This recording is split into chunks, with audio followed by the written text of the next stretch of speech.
This is the Real Pod Newscast with Levon Putney with a quick check on what's going on. So here's my man to get into it. Happy Hump Day. Thanks for tuning in as we make our way through another weekend. I could talk about how good it is. The Artemis II astronauts came back safely with their jar of Nutella. Hey, we have the NBA playoffs starting up. Rory McIlroy won his second ugly green jacket in a row. All of it way more fun to focus on than these world leaders screwing up everything. But hey, these stories coming up, they're good comical diversions too. So let's go ahead, dive right in. My favorite stories of the day. Maybe it's not the people of Florida. Maybe it's just people in Florida deciding to do things that constantly make for great Real Pod News stories. Because here is a case where two tourists were arrested the Saturday before last and accused of doing something that would sound like a Floridian's idea. But then again, folks from Florida might know it is illegal to possess an alligator. Fox 35 Orlando is reporting a 56-year-old man from New York City and a 57-year-old from Tennessee are both accused of riding around near Disney World resorts with a dead alligator on the car's roof. Fox 35 reports says people who saw this warned them, but all they did was pull over and cover it with a white sheet and kept on driving through Central Florida until a wildlife officer stopped them that evening. The Smoking Gun news site got the police report, which said the guys told cops they just wanted to take it to a taxidermy to have the gator stuffed. Never made it, but they will have a story to tell. Won't be able to point to some dead stuffed, that dusty alligator in the corner. Their only souvenir from this were the third-degree felony animal offenses they were charged with. Well, passengers looking to fly out of Charlotte to San Francisco the week before last had their flight held up by about an hour because a swarm of bees flew into one of the plane's turbines and just stuck around.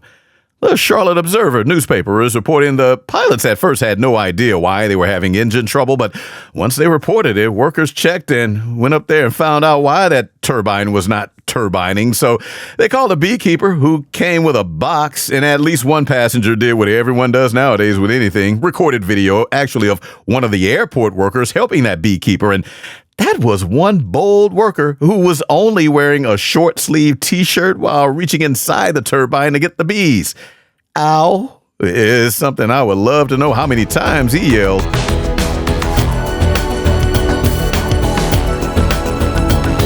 And we'll stick with animals because at the Jersey Shore in Toms River, police back on Easter Sunday were called to come get an angry beaver that was scaring residents who dared to cross its path. A Toms River patrolman went out there and sure enough, an angry beaver. So the local police officers union posted on their Facebook page this cute picture of the beaver standing in the back seat of a police cruiser with his little beaver hands on the seat as if it was assuming the position to get frisked. Yeah, that post said the officer took it to a nearby body of water and let it go. No charges. Well, charges were, however, filed against this 20-year-old guy in Utah. It's where KSL TV is reporting he basically asked for it. Around 9 p.m. on Easter Sunday, it's when a Utah Highway Patrol trooper was driving on Interstate 15. Now, to hear the cops tell it, a car and motorcycle drove up from behind and was clocked cruising by at 112 miles per hour. So, yeah, that trooper mashed the gas himself, hit the lights and sirens, eventually caught up, pulling the car over, and said inside was, that 20-year-old driver, but also his elderly grandma, his mother, and a 16-year-old girl, all inside. And before we think grandma and mom were frightened to death, the trooper wrote in the police report that the mom said her son, quote, wasn't racing, he was speeding, trying to show off. That was her quote. But hold on, because the trooper claims the 20-year-old said, quote, I drive like this all the time. Arresting me teaches me nothing. That was his quote, so he was taught nothing. Back in a moment, but before we break. Blazing the best hip-hop, R&B, reggae, soca. You can get the Jams Podcast Mix on Amazon Music, Audible, iHeart, Apple Podcasts, and Deezer. Download the podcast for free. It's Jams Hour Mix with Greg H. And now for a moment of calmness. Mosquito bites, an itching rash from the plant you thought was a fern. Snake, a grass snake, but a snake. Pollen, which Charlie Murphy reminded us is only a plant's form of sperm. Thank you for this moment of calmness. Yeah, thanks for this rash. Brought to you by Your mama. ASMR. Alluring.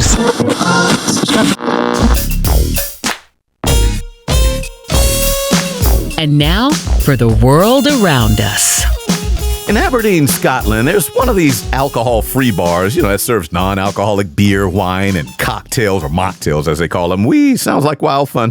The bar's name is spelled S-O-B-R, sober, which the manager was not, if going by local police and prosecutors. A local news site, Press and Journal, are behind a paywall, but international news site Dexerto picked up their story saying the 33-year-old manager of this non-alcoholic bar, sober, was caught not enjoying his own bar's product and was very much full of so much alcohol early last month. Cops say a test of his blood alcohol level showed he was really drinking somewhere else 4 times over the legal limit. When cops say they found him slumped over the wheel of his car after crashing the ride in Aberdeen and then crashing out on the steering wheel. A court in Scotland ordered him banned from driving for a year and fined him a total of $700. Now to Quebec's Laurentian region. The CTV News is reporting there some guy walked into a sports store the Saturday before last and pulled just about the most stereotypical Canadian theft possible by walking out with some of the most expensive hockey sticks in the store. CTV is saying this guy was caught on surveillance, looking, then grabbing, and calmly walking right past the checkout registers, and out the door he went to a car waiting outside there with someone else driving. They know because a worker followed him outside and video recorded him.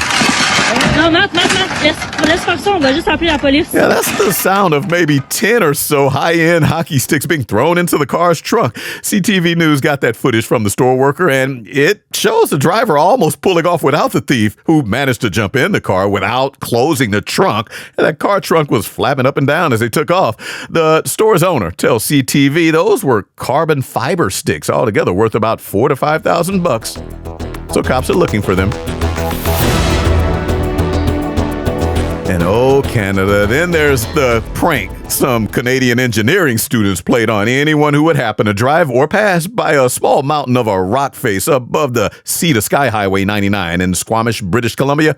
It's where these students engineered a way to suspend the frame of a red Volkswagen Beetle so that it looked like it got stuck while rolling down the steep grade of rock there. Pictures show they used thick wires latched onto wooden 2x4s underneath the car's frame, but hey, to people in cars passing by on the highway below, it just looks like a red Volkswagen Beetle is going to eventually get unstuck and fly down that rock to a hard landing. And that may explain why the Associated Press is saying the province's Environment Ministry is working to get it down. Well, the Mounties, Royal Canadian Mounted Police, and park rangers, too, they all investigate maybe to see if this prank will add up the charges. But it may have just been unfinished business, since the AP is reporting 5 students tried to hang a beetle from a bridge in 2009. But it failed, and Vancouver police arrested them. Back in a moment. Oh my God, baby, thanks. If you want to tone those muscles up for the beach or poolside, have I got the goods for you. I was just gonna buy a workout kit. The Workout Kit. 2 durable, super strong bands guaranteed not to break. Wait, is this it? 2 bars also guaranteed not to break, which connect to the bars for maximum resistance up to 5 pounds. I'm being pranked, right? And 2 all-natural 5-pound stones for upper body workouts. Or split the compact stones in your pockets for a power walk. A power walk? Some rocks in my pocket? And 2 rubber bands and 2 sticks? The Workout Kit. Portable and light. Hundreds of workouts, the possibilities are endless. Only $49.99 if you order today. 212-555-5555. I know this is really what's nicest kit. The Workout Kit. 212-555-5555. Baby, do you really love me? Call now. $99 shipping and handling added to cost. Boy, bye.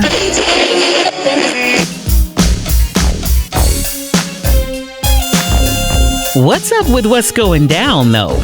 About a month now until the world party known as Eurovision kicks off. And defending champs Austria already getting ready, getting that stage set. And I read in USA Today that a dozen bookmakers that they talk with overall think Finland's entry right now is the favorite going into the 70th Eurovision Song Contest. And theirs is called Linkenheiten, the song named by Linda Lampenius and Pete Parkinen. Linkenheiten, if I'm saying it right, consistently ranked number 1 in the betting markets, which means it most likely will not win. And real talk, though, we need to get on this here in America, man. It's fun to watch.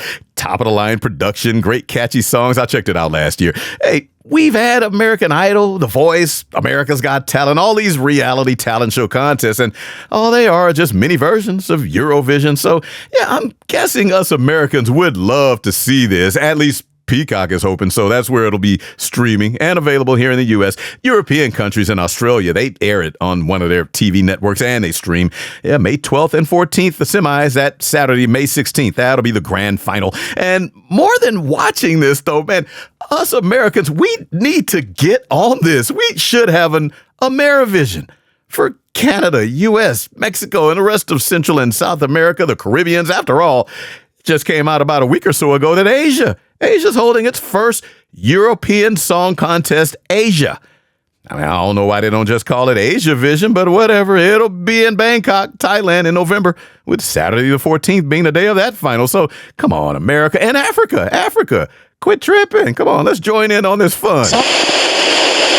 Please do subscribe to the audio version of The Goodness Factor with Shelley Wade podcast wherever you get your podcasts, and subscribe to the video version of the podcast on the YouTube channel, The Goodness Factor with Shelley Wade.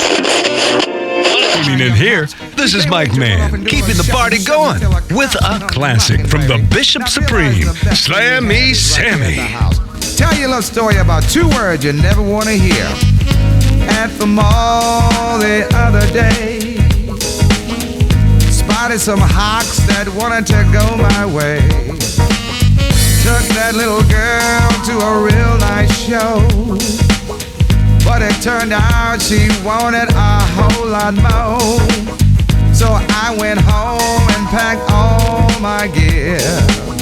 Told my lady I'd be right back, dear. She said, okie dokie.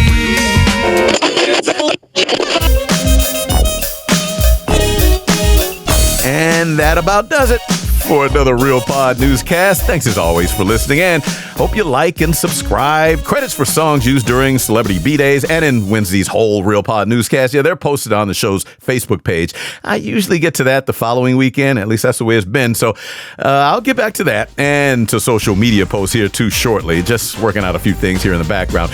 But I'll be back with that and with daily B-Days. They'll be coming up the next one tomorrow. Have a great one. Talk to you then. This has been the Real Pod Newscast with Levon Putney from Show Enough Productions. And for more, hit up the website, realpodnewscast.com.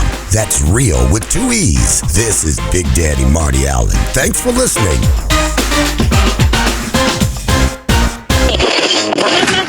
Laisse faire ça, on va juste appeler la police. Show enough.